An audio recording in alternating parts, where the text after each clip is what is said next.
අලෝ මල්ලි අනේ මොනවාරි කරන්න මල්ලි මේ කනත්තක් ළඟදී පංගාල පැච්ච එකක් ගියා මල්ලි මොනවාරි කරලා කොට දාලා දෙන්න මල්ලි අයියෝ මේ කනත්ත ළඟ ඉන්නේ මොනවාරි කරන්නකෝ ඔයාගේ බයික් එකෙත් පැච් එකක් යන්නේ ඔයා හිතන්නේවත් නැති වෙලාවක. ඉතින් ඒ හිතන්නේවත් නැති වෙලාව ගොඩක් රෑ වෙලා තිබුණොත් ඉතින් අපි බලමු ඒ වගේ අවස්ථාවකදී අපි මොනවද කරන්න ඕනි කියලා. ඔයාලා දන්නවා මේ වගේ බයික් ටියුබ් තියෙන බයික් මේවා ටියුබ්ලස් කරගන්න බෑ. ඉතින් ගොඩක් අය ටියුබ්ලස් කරගන්නේ මේ වගේ පැච් යන එකට තියෙන බයට. ඉතින් ටියුබ්ලස් එක පැච් එකක් ගියා සාමාන්‍ය දුරක් යන්න පුළුවන් හුලම් බහින්නේ බොහොම හිමින්. ඉතින් මේකෙන් හින්දා තමයි ගොඩක් අය ටියුබ්ලස් කරගන්නේ. ඒ වගේ බයික් එකක් පාවිච්චි කරන කට්ටියට මේ chance එක නැහැ. මොකද මේවා ස්පෝක් කම්බි තියෙන හින්දා ටියුබ්ලස් කරන්න බෑ. සමහර අයගේ රිම් එක මලකට කාලා තියෙන හින්දාත් මේ ටියුබ්ලස් කරගන්න බැරුව ඉන්නවා. ඉතින් මේ හැමෝම ටියුබ් තියාගෙන දුවන කට්ටිය. ඉතින් ටියුබ් තියෙන කෙනෙක් හැම වෙලාවකම බයයි Tamanගේ පැච් එකක් යයි කියලා. මොකද පැච් එකක් ගියොත් එයාලා ගොඩක් බය වෙනවා. මොකද පැච් එකක් ගියපුවාම මේ බයික් එක තල්ලු කරගෙන ගියත් පැදගෙන ගියත් කොහොම වුණත් ගොඩක් වෙලාවට මේකේ වෑල් කර කැඩිලා යනවා. ඉතින් මේ ටියුබ් එකෙන් වෑල් කර ගැලවෙනවා. ඉතින් මේ වුණාම කෙලින්ම අපි පැච් එක දාන්න යන තැනින් කෙලින්ම කියනවා ටියුබ් එකක් දාන්න ඕනේ. ඉතින් එතනදී රුපියල් 1500ක් 2000ක් වගේ ගාණක් හැම වෙලාවෙම යනවා. මේ හේතුව හින්දා ගොඩක් අය මේකට බයයි. ඉතින් අපි බලමු හදිස්සියේවත් මේ වගේ දෙයක් වුණොත් ටයර් එකයි ටියුබ් එකයි දෙකම බේරගෙන කොහොමද එතනින් මාරු වෙලා එන්නේ කියලා.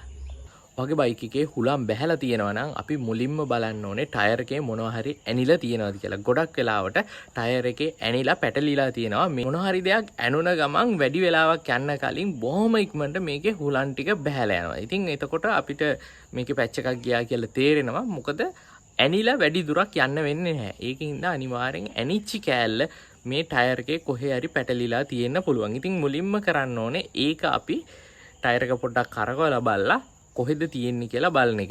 ගොඩාක් කලාතුරකින් තමයි ඇනිච් එක ගැලවිලා වැටෙන්නේ. ගොඩක් වෙලාවට මේකේ ඇනිලම තියෙන්න පුළුවන්. ඉතින් ඒක ගලව ගන්න ඕනේ මුලින්ම. මොකද වගේ ටියුබ් එක තවත් හිල්ලෙන්න පුළුවන් ඒක තිබුණා. ඉතින් ඔයාලට පේනවා ඇති මෙතන ඇණයක් ඇනිලා තියෙනවා. ඒක ගලවලා ගන්න ඕනේ. ඉතින් මේ වගේ ටියුබ් තියෙන ටයර් වල මේ ඇන ගොඩක් හිර වෙන්න ඇනෙන්නේ නැහැ. මොකද ඉක්මනට මේකේ හුලම් බහින හින්දා. දෙවනි කාරණාව. ඉතින් දෙවනි කාරණාව තමයි අපි ටියුබ් එක දැන් බේර ගන්න ඕනේ. ටියුබ් එකේ කර කැඩෙන්නේ නැති වෙන්නේ. ලිම්ම කරන්න ඕනේ අපි ටියුබ් එකේ මොන හරි මේ වගේ ඩස් කැප් තියෙනවා ඩස් කැප් ගලව ගන්න. ඊට පස්සේ මෙතන තියෙනවා පුංචි නට් එකක්. මේ වගේ ඩස් කැප් එක ගලව ගන්න. මේකේ මේ නට් එක ගලව ගත්තට පස්සේ ඔයා කරන්න ඕනේ මේ කෑල්ල ටයර් එක ඇතුළට තල්ලු කරලා දාන එක. තල්ලු කරලා මේක ඇතුළෙම හිර කරගන්න පුළුවන් නම් හොඳයි. ඉතින් මේක කරන්නේ ඇයි? අපි බලමු ඇයි අපි ටියුබ් එක ඇතුළට දාගත්තේ. ඇතුළට දාගන්න හේතුව තමයි මේ ටයර් එක දැන් හුලම් බැහැලා තියෙන්නේ. ඉතින් හුලම් බැස්සට පස්සේ ඔයාලා හැමෝම දැකලා ඇති මෙන්න මේ එජ් එකෙන් ගැලවෙනවා. ඒ කියන්නේ මේ ටයරේ ඇතුළට ගැලවෙනවා. රිම් එක වෙන් වෙනවා වගේ දෙයක් වෙනවා. මේ වගේ දෙයක් වුණාම අපි තල්ලු කරගෙන යද්දි හරි මේකේ මේ ටයර් එක වෙනම කැරකෙන්න බලනවා. මේ රිම් එක තවත් විදිහකට ඒ කියන්නේ මේ රිම් එක හිමින් කැරකෙනවා මේක හයියෙන් කැරකෙනවා. ඒ වගේ දෙයක් වෙනවා. නැත්තම් මේක හයියෙන් කැරකෙනවා මේක හිමින් කැරකෙනවා. එතකොට මේ දෙක වෙනස් වෙනවා. ඒ කියන්නේ මේ රිම් එක තියෙද්දි ටයර් එක විතරක් වෙනම කැරකෙන්න try කරනවා. ඒ කියන්නේ පොඩ්ඩක් එහෙම වෙනවා. මේක මැද්දේ තියෙන ටියුබ් එක ඇබරෙන්න පටන් ගන්නවා. ඉතින් අපි මේ කෑල්ල මෙතනින් ගලවලා ඇතුළට දැම්මට පස්සේ ටයර් එක වෙනම මහා ගොඩක් නෙමෙයි පොඩ්ඩක් කැරකෙන්නේ. ඉතින් ඒ ගානට කැරකෙද්දි රිම් එක වෙනම කැරකෙද්දි ටියුබ් එකත් වෙනමම කැරකෙනවා. ඉතින් එතකොට මේ ටියුබ් එක ඇදෙන්නේ නැහැ කොහෙටවත්. මොකද ටියුබ් එකේ අල්ලගෙන කොහෙවත් නැහැ. මේ රවුම ඇතුලේ හිමීට එහෙට මෙහෙට කැරකෙන්න පුළුවන්. එතකොට ඔයාගේ මේ ටියුබ් එකේ කර කැඩෙන්නේ නැහැ. ඉතින් කර කැඩෙන්නේ නැති එක දැන් විසඳගත්ත. දැන් ඔයාගේ කොච්චර දුර ගියත් කර කැඩෙන්නේ නැහැ. ඉතින් ඔයාලා කිව්වා වගේ මුලින්ම රෝදේ රවුමක් දෙකක් කරකවලා බලන්න මොකක් හරි ඇණයක් ඇනලා තිබුණොත් එතනින් ඉරෙන්න පුළුවන් ටියුබ් එක. මොකද එතනින් හයි වෙලානේ තියෙන ටියුබ් එකට. ඉතින් ඒකින්ද අනිවාර්යෙන් අපි බයික් එකේ හුලං ගියත් අපිට තල්ලු කරගෙන යන්න බෑ මේකේ හුලම් බැස්සර පස්සේ. මේක ගොඩක් බරට දැනෙනවා. ගොඩක් අය කරන්නේ මේක ස්ටාර්ට් කරලා ෆස්ට් එකේ වගේ දාගෙන නේ යන්නේ. ගොඩක් වෙලාවට මේ රිම් එක වෙනම කැරකෙන්න try කරනවා. මොකද ස්පොකට් එකෙන් එක පාට ගැස්සෙද්දි ටයර් එක ඉතුරු වෙලා රිම් එක කැරකෙන්න බලලා. මේ අවස්ථාවේදී තමයි ගොඩක් ඒවයි මේ කර කැඩිලා යන්නේ. දැන් අපේ කර කැඩෙන්නේ නැහැ. දැන් අපි බලමු ඊළඟට මොකද්ද කරන්න පුළුවන් කියලා. මම නම් කියන්නේ ඔයාගේ දැන් ටියුබ් එක බේරිලා තියෙන්නේ. ඔයාට ෂේප් එකේ හිමීට තල්ලු කරගෙන යන්න. එතකොට කිසි ප්‍රශ්නයක් නැහැ. ටයර් එකට මුකුත් වෙන්නේ නැහැ. ටියුබ් එකට මුකුත් වෙන්නේ නැහැ. ඒක තමයි මට කියන්න ඕන උනේ. ඉතින් තවත් කම්මැලි සෙට් එකක් ඉන්නවා. ඒකෙන් බහැලා යන්න කැමැතිම නැති කට්ටිය. ඉතින් ඒ කට්ටිය තමයි ඉතුරු කෑල්ල කියන්නේ. හැබැයි මේක තමයි මට කියන්න ඕන උනේ. මේ නට් එක ගලවුවොත් ඔයාගේ ටයර් එකයි ටියුබ් එකයි දෙකම රැකගෙන යන්න පුළුවන්. නැත්නම් ඔයාට ටියුබ් එකක් දාන්න වෙන තත්ත්වයක් තියෙනවා. දැන් ඒක වෙන්නේ නැහැ. මේක කරන්න එපා. මම දැන් කියන්නේ අනේක කරන්න එපා කියලා තමයි මම නිතරම කියන්නේ. ගොඩක් අය කම්මැලි හින්දා මේ කෑල්ලත් මට කියන්න හිතුණා. මම ඔයාලට කියන්නේ මේ දේ කරන්න එපා. දැන් මේ විදිහට දෙද්දි තල්ලු කරගෙන ගිහිල්ලා ඔයා පැච් එක දාගන්න. එතකොට කිසිම හානියක් වෙන්නේ නැහැ. හරි අපි බලමු අනිත් එපා කියන කෑල්ල මොකද්ද කියලා. දැන් බයික් එකේ හුලන් නැහැ. ටයර් එක එබෙනවා. දැන් මොකද්ද කරන්න පුළුවන් අපිට ඊළඟ? පුංචි තාක්ෂණයක් තියෙනවා. අපි බලමු මේ තාක්ෂණේ මේකට ගලපගෙන ගොඩ දාගන්න පුළුවන්. ඔයාලා දැකලා ඇති මාරක ලිඳේ බයික් පදිනවා. එහෙම නැත්නම් වලේ බයික් වැටෙන්නේ නැතුව මෙහෙම උඩ කැරක වෙනවා.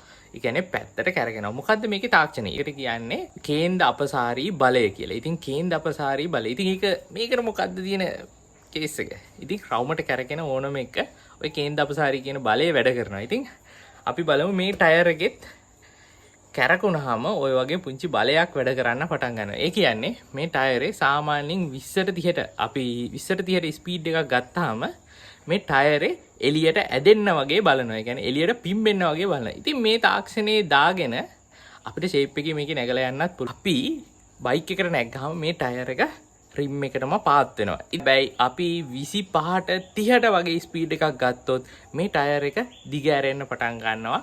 මේ කේන්ද අපසාරී කියන බලය හින්දා. ඒ තාක්ෂණේ දාගෙන ෂේප් එකේ අපිට යන්න බැරි කමක් නැහැ. ඔයාලත් ඉතින් ගොඩක් කම්මැලි නම් මේ තාක්ෂණේ හිමීට පාවිච්චි කරලා හිමීට යන්න. ඊට කලින් ඔයාට කියන්න ඕනේ ඉතින් ඔයාගේ බයික් එකේ පිටිපස්සේ ටයර් එක නම් හුලම් බහැලා තියෙන්නේ. ඔයාගේ බර මේ පිටිපස්සේ ටයරයට දෙන්න නැතුව පුළුවන් තරම් ඉස්සරහ ටයර් එකට බර දෙන්න ඕනේ. සරලව ඉතින් මේක CT100 එකක්. CT100 යනනම් ඔයා ෂීට් එකේ ඉඳ ගන්න නැතුව ෂේප් එකේ පොඩ්ඩක් ඉස්සරහට බර වෙලා ඔයාගේ ඉස්සරහ රෝදෙට බර එන විදියට මේක බර වැඩි කරගන්න. එතකොට මේ ටයරයට එන බර අඩු වෙනවා. ඊට පස්සේ ඔයාට මේක 25ට 30ට වගේ ස්පීඩ් එකක් අරගෙන නෝමල් එකේ යන්න පුළුවන්. එහෙම යන්න එතකොට මේකේ ටයර් එක දිග ඇරෙනවා. ඉතින් දිග ඇරිලා ෂේප් එකේ යන්න පුළුවන්. ඊළඟ කාරණාව තමයි පල්ලේ එනකම පල්ලි මේ එන මේකෙම වගුව නමලා ගන්නද? ඔයාගේ බයික් එක මේ ස්පීඩ් එකේදී වංගුවක් එහෙම ගන්න බෑ. ඉතින් මොකද වංගුව ගද්දි මේ අපේ බයික් හැරවෙන්නේ හැන්ඩල් එකෙන් නෙමෙයි.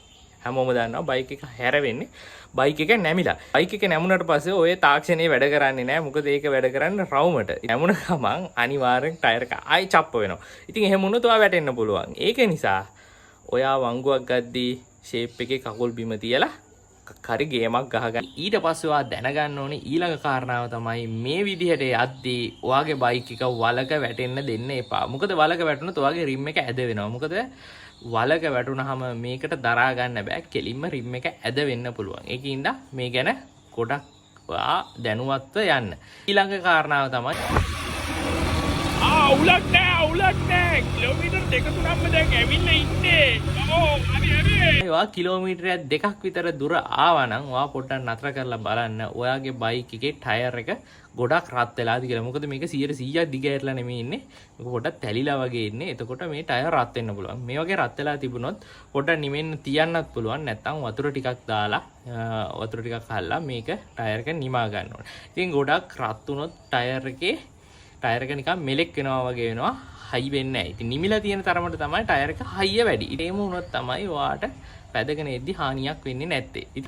ඒ ගැනත් පුංචි දෙයක් ඔළුවේ තියාගන්න මේ ටයර් එක රත් වෙන්න පුළුවන් කියන එක. ඉතින් රත් වෙන්නේ නැතුව නිමනිම ඔයාට ඔයාගේ අවශ්‍ය තැනට යාගන්න පුළුවන්. ඊළඟ කාරණාව බයික් එකේ ඉස්සරහ නම් පැච් එක ගියේ ඔයාට පුළුවන් බයික් එකේ ගොඩක් පිටිපස්සට වෙන්න ඉඳගෙන මේ බයික් එක ෂේප් එකේ ඉස්සරහා බර දැනෙන්නේ නැති වෙන්න නෝමල් කියන්න මේ පස්සට තමයි මේකේ ලොකුම ප්‍රශ්නේ ඉන්නේ. ඉතින් ඔයාගේ බර පුළුවන් තරම් ඉස්සරහා රෝදෙට දෙන්න.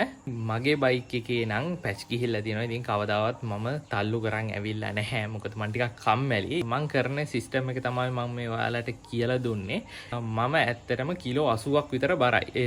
ඉතින් මම කරන්නේ පිටිපස්සේ ටයර් එකේ පැච් එකක් ගියොත් මම ඇත්තටම ටැංකිය උඩ තමයි ඉඳගන්නේ. ටැංකිය උඩ ඉඳගෙන මගේ ඇඟේ බර හැන්ඩල් එකකින් ඉස්සරහට වගේ බර එන්න මේවා කරනවා. එතකොට මගේ බර සම්පූර්ණයෙන් මේ ඉස්සරහ රෝදෙට තමයි දැනෙන්නේ. මම මෙච්චර කාලයක් මගේ පැච් ගිහිල්ලා මගේ ටයර් එකේ මුකුත් වෙලත් නැහැ. ටියුබ් එකට මුකුත් උනේත් නැත්තේ. මං ඒ විදිහට කරන හින්දා. ඒකේ හින්දා තමයි මං ඔයාලටත් මේක පොඩ්ඩක් කියලා දෙන්න හිතුනේ. ඔයාලටත් මේ වගේ දෙයක් කරලා ෂේප් එක යන්න පුළුවන්. ඉතින් මං 80ක් කියන්නේ ගොඩක් බරයි ඇත්තටම.